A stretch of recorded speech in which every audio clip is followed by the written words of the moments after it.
Okay, hi everybody.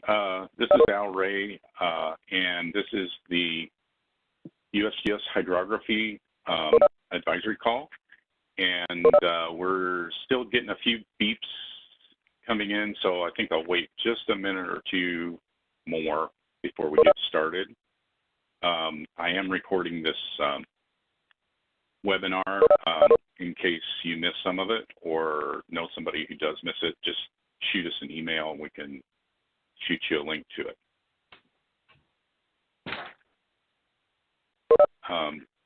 We'll wait just one more minute.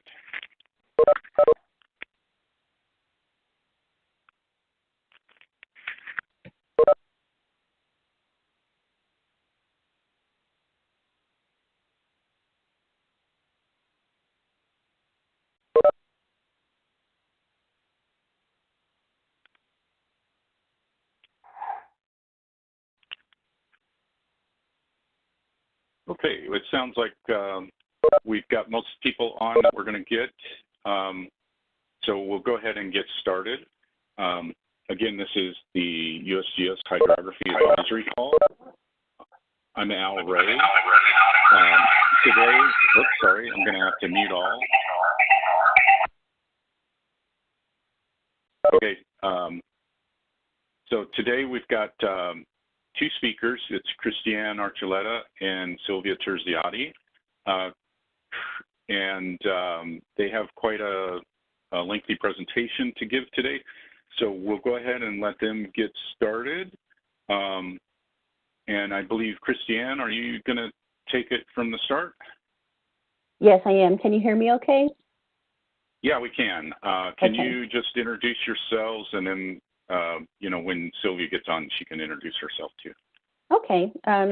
Well, thanks again, Al. And I'm Christy-Ann Archuleta, and I'm going to be presenting with Silvia Terziotti, who you'll hear from a little bit later.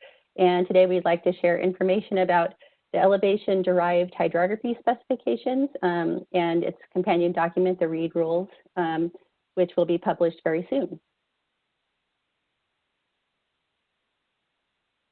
So today we'll be giving some background information about this work, then a quick summary of the specifications themselves and the companion document, which that stands for Representation, Extraction, Attribution, and Delineation Rules. So you can see why we call it the READ rules for short. And then we'll talk about our next steps that are planned for implementation. So the importance of topography has been well known and established for over 130 years.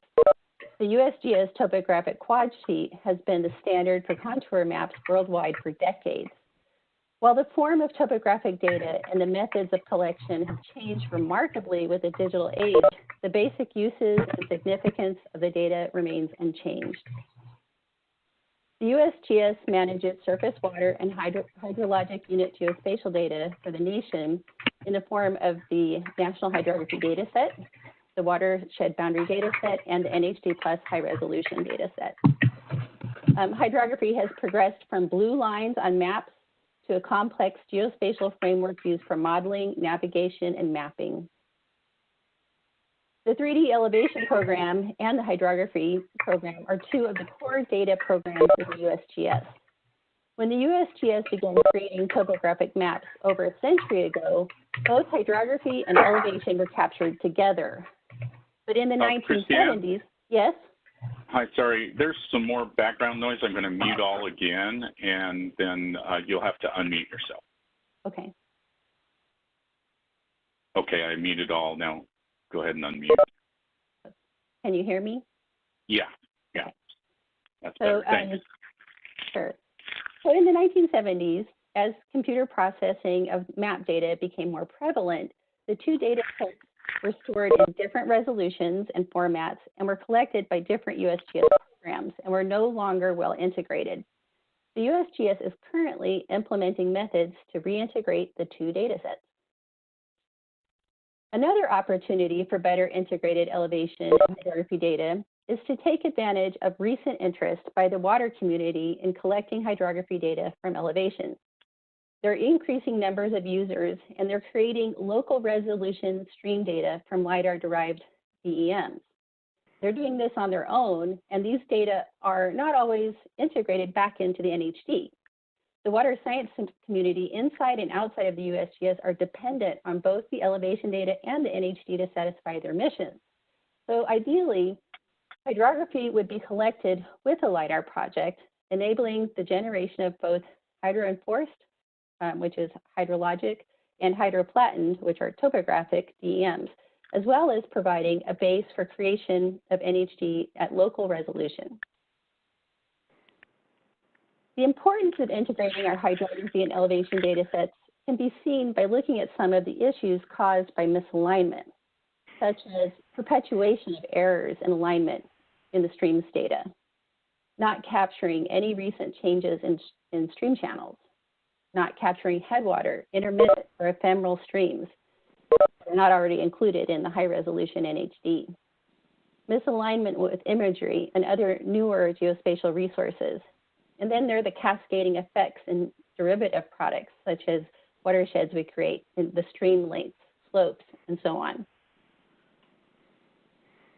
LIDAR data allows for the collection of previously unimaginable levels of detail and accuracy in topography, but it is different in character from traditionally produced elevation data. In spite of LIDAR's extreme detail, the point cloud requires supplemental break lines in order to produce elevation surfaces that meet users' expectations and needs. Break lines are used to define and control surface behavior of the DEM, such as the smoothness and continuity of it. The most striking need for this type of supplemental line work is when it's used to define the boundaries of water bodies and impose a familiar appearance and behavior to the water surface, such as making a lake or pond have a smooth, cartographically pleasing surface. The USGS now requires collection of a minimum set of hydrographic break lines, which are needed to meet this need for all LIDAR data collections. Additionally, break lines may be obtained for special projects, such as for hydro enforcement. And in this example that I'm showing, I'm going to show you the lines that were created for this type of purpose. So just going to move on to the next. This example shows how the double line stream boundary was used to flatten the appearance of this river. So you can see in it how it has sort of a bumpy surface when it's taken directly from the LIDAR. But with the collection of these break lines, they can do treatments that make it have this very nice, smooth surface that we expect to see on our cartography products. The double line streams, the lake ponds, they're the only hydrographic break lines that are required for collection by the 3D elevation program. In this next example, you can see how additional hydrographic features can provide a basis for hydro enforcement of a DEM. The additional features that were added here are the streams, the culverts, and an artificial path down there. With the collection of not only the minimum set of required features for hydro flattening 3-depth DEMs, but also the collection of additional features that are needed for NHD, when they're collected simultaneously with the acquisition of the LIDAR data, the hydrography and elevation data provided by the USGS can once again become integrated. And sorry for not moving through this animation very well, but here in this last example, you can see the hydro-enforced surface where this culvert has been cut through a road to allow the water to flow across into this other water feature. So the integration of hydrography and elevation data is part of the current strategies to meet the vision of the USGS. We will be focusing on one aspect of this vision, strategy 3, which is integrating 3-depth elevation data with NHD to create 3D NHD. And as a brief background to this vision, there are two major studies that identified the importance of integration of elevation and hydrography. There was the NIA study, which surveyed federal, state, and local elevation users and found that there was a major need for horizontal and vertical integration of hydrography and elevation. And more recently, the HRBS surveyed the hydrography community, finding a strong need for horizontal and vertical integration of the two data sets. your attendee ID number, followed by pound. Christy-Ann, let me mute all again. Okay. Go ahead, Christy-Ann. The first step to meet that goal is the creation of the NHD Plus high-resolution data set that takes the best available NHD and elevation data and creates a nationally integrated data set. The USGS recognizes that the NHD Plus high resolution does not fully meet the goal of a well-integrated elevation and hydrography product. Elevation in the 3D elevation program and the NHD are not a good match in many places. The 3-depth elevation is based on LiDAR data currently, and the NHD is still mostly a 1 to 24,000 scale product that does not align well with the LiDAR surfaces. Burning the lower resolution hydrography product into the higher resolution elevation causes issues with alignment and hydro enforcement.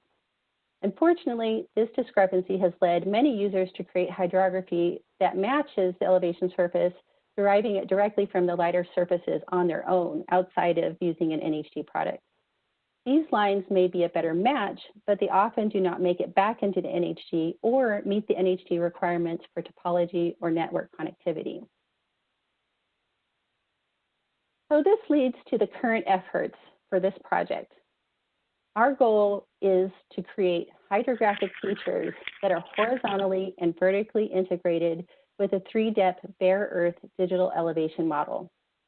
We want the streams to match the LiDAR elevation surface.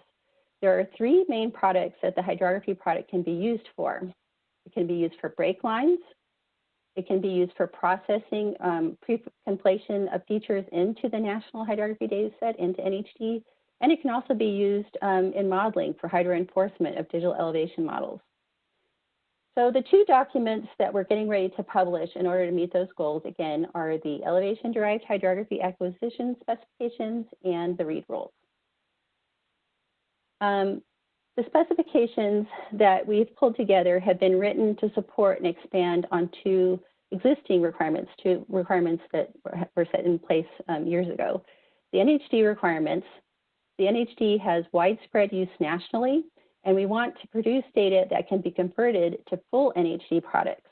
Currently, we're not including the WBD in the specifications, but we're hoping to do that in future revisions. And the LiDAR base specification, we're creating a product that will be integrated with the bare earth DEM and as defined within that specification. We also want to make sure the elevation-derived hydrography specification meets the hydro flattening requirements of the LiDAR base specification. So now I'm going to pass it over to Silvia, who will talk about the specifications.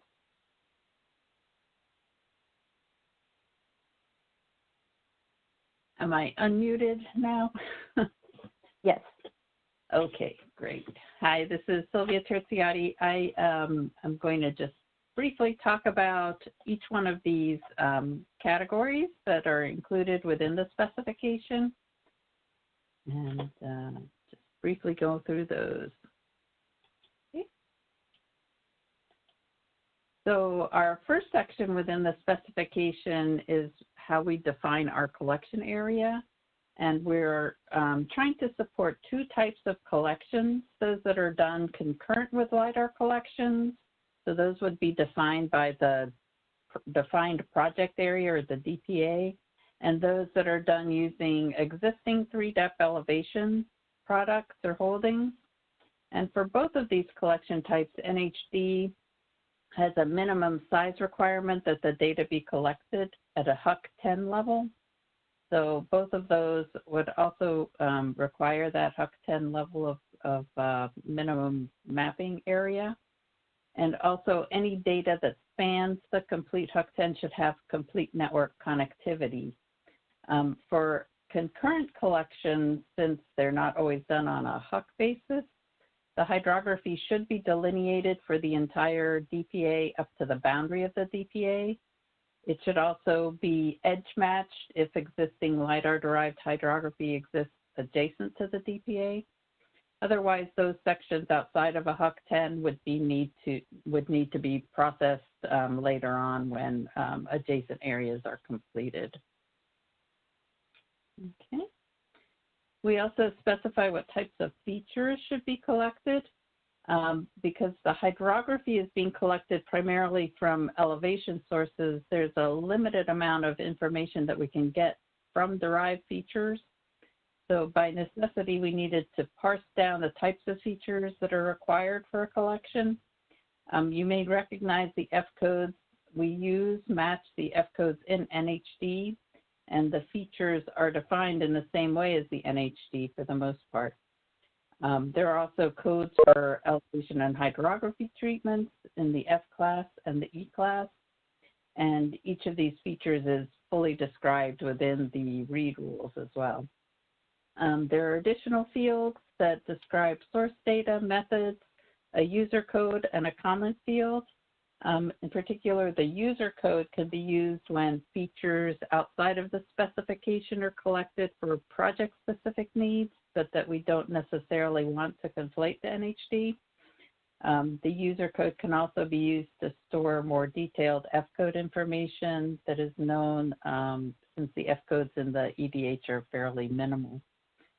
So these features also must meet the 3-depth break line requirements, and so the features that you see in the table on the right are those needed for hydroflattening a DEM surface to meet the LiDAR-based specifications. Okay. So we have a minimum delineation set of features.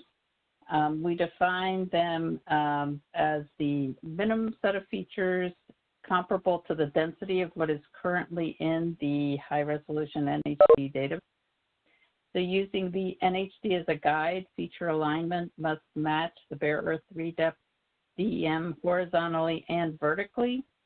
So a Z value has to be placed on every vertex.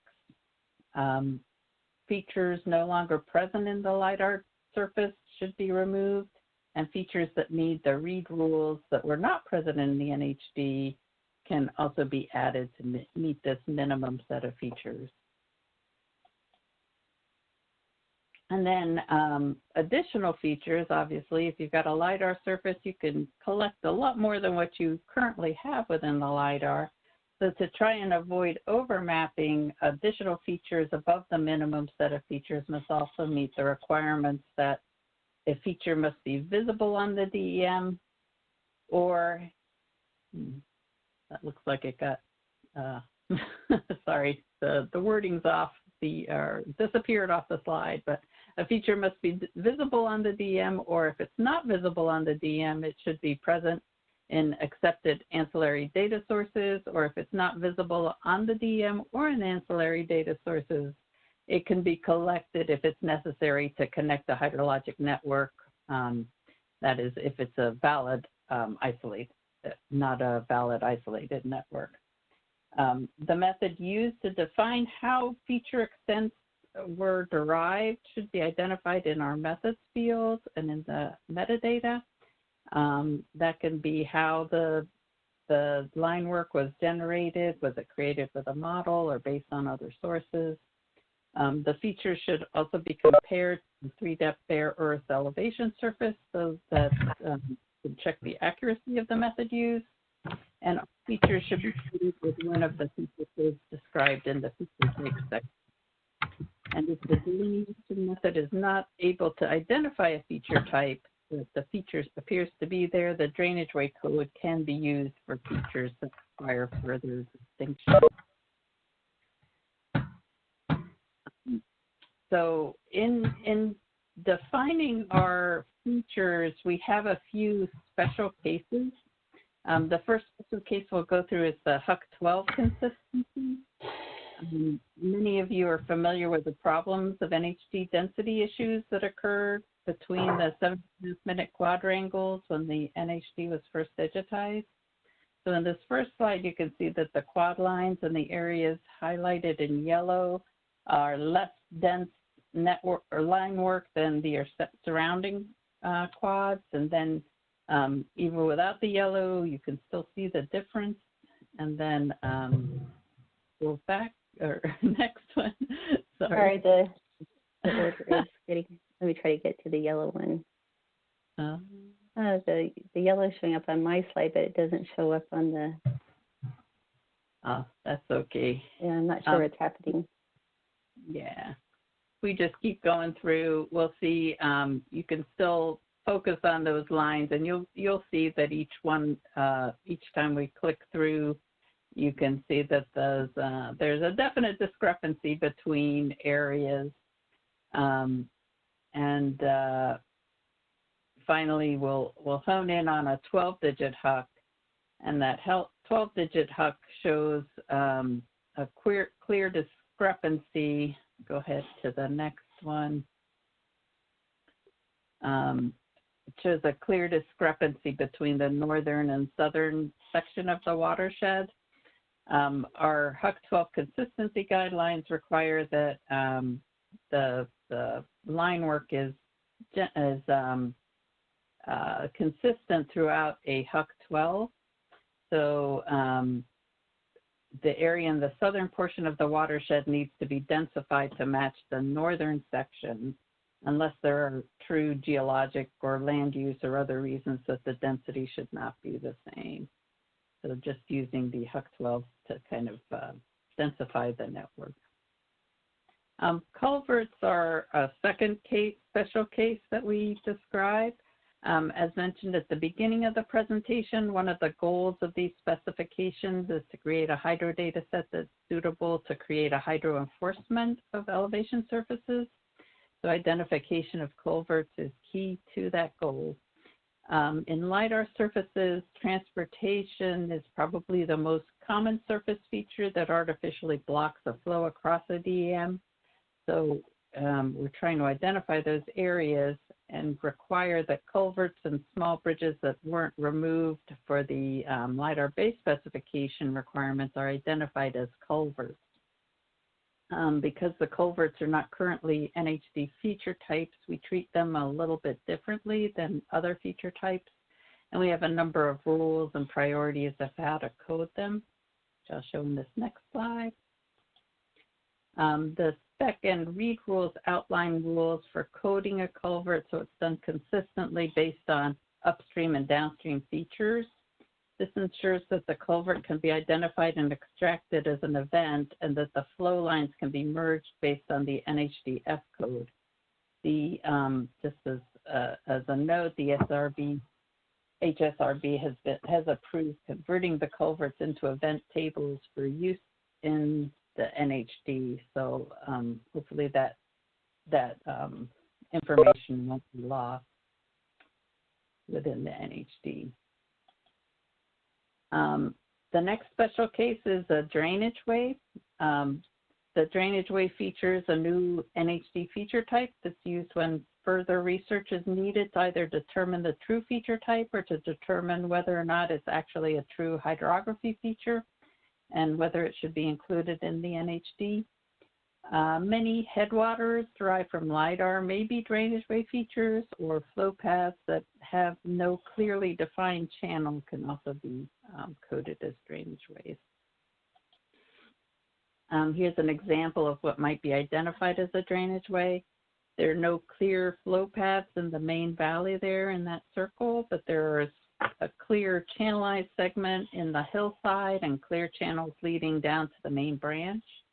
The connecting features could be drainage way features because they may need further refinement and alignment to define their true channel there. Okay. Another special, the hydro enforcement at road intersections, headwater roads. Roads at headwater areas of a watershed can greatly alter the flow of water and how watershed boundaries are derived. And we're requiring that any stream feature that ends within 100 feet of a road be examined to see if it should extend through the road feature.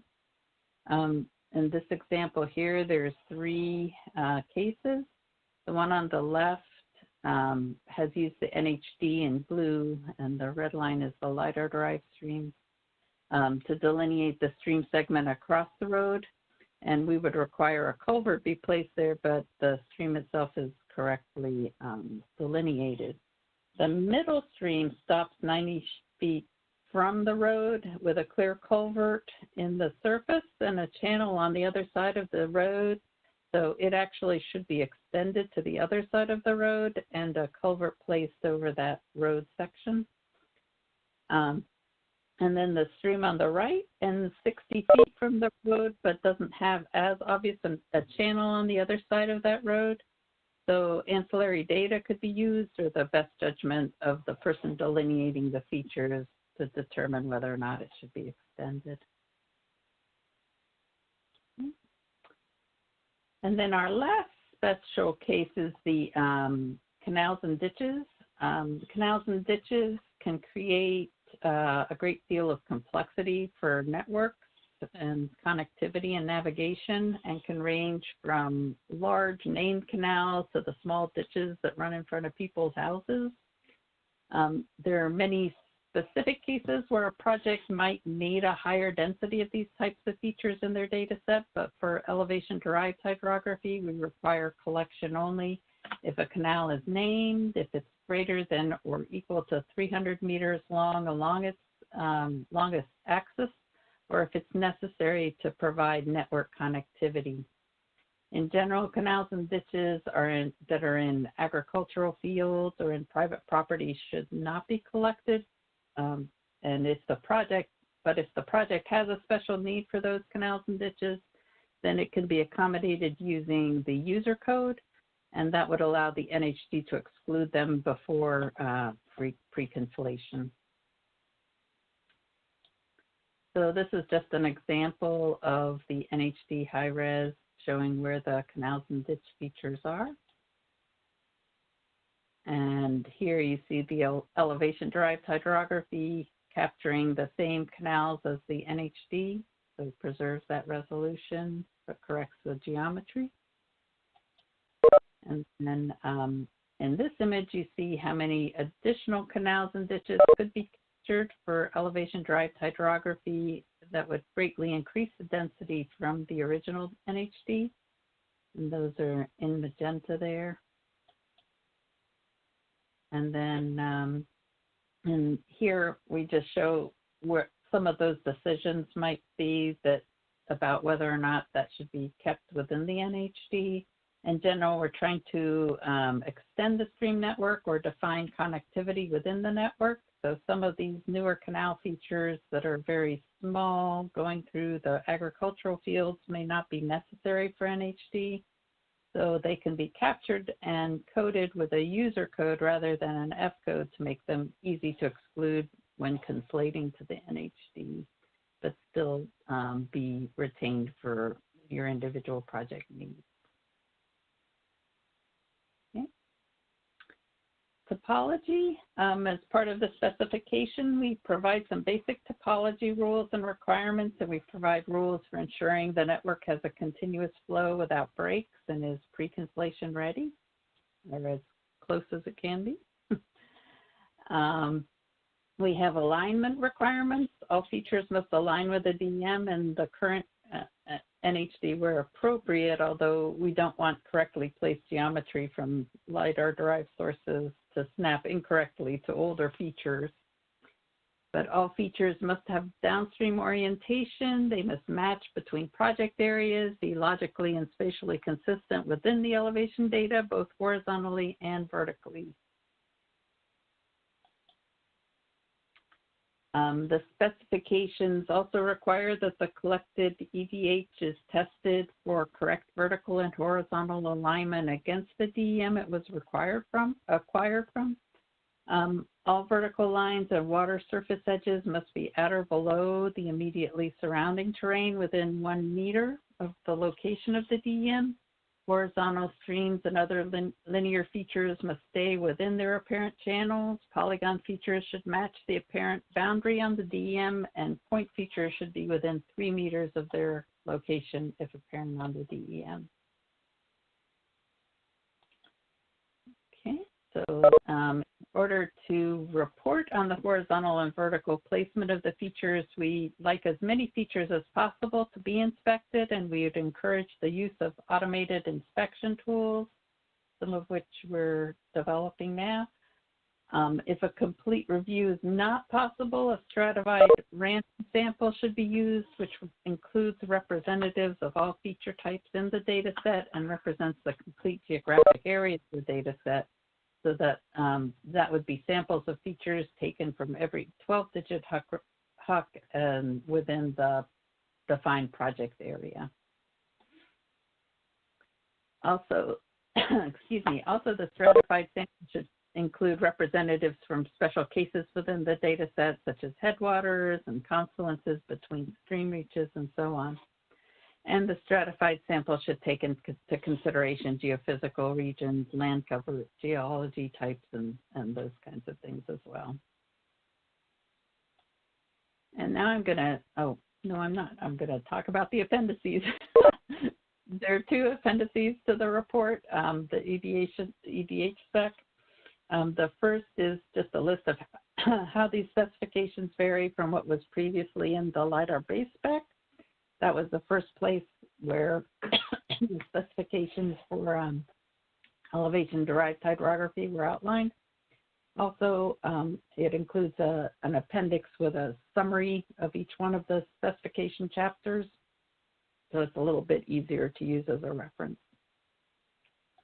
And now I'll turn it back over to Christy-Ann. Thanks, Sylvia. So I'd just like to take a few minutes to talk about the companion document to the specifications, which we talked about before with that long name that we've shortened to the READ rules. So that's easy to remember. The READ rules describe in detail all of the features that are to be collected and the parameters for collection. The document is designed so each feature type can be separated as a whole from the rest of the document and used by a technician who is working on a specific feature type and collecting that feature type. So if you have someone who's working on collecting stream rivers, they can take that section from the document and have all of the information they need for collection. This is very similar to the way the 1999 NHD standards were set up, so you may be familiar with that. Here's an example of what the READ rules look like. Let me move on to this one here. In this example, you can see that it provides a definition of the feature. We have all of the attributes that need to be applied to that feature type, so you can just fill in the attributes using this. We have an explanation of how to delineate the feature. So for the area of complex channels, it would be the limit of the channels on the outer banks of the outermost channels. And then for the representation rules, this explains how you want to represent it, whether you want it to be a point, a line, or a polygon feature.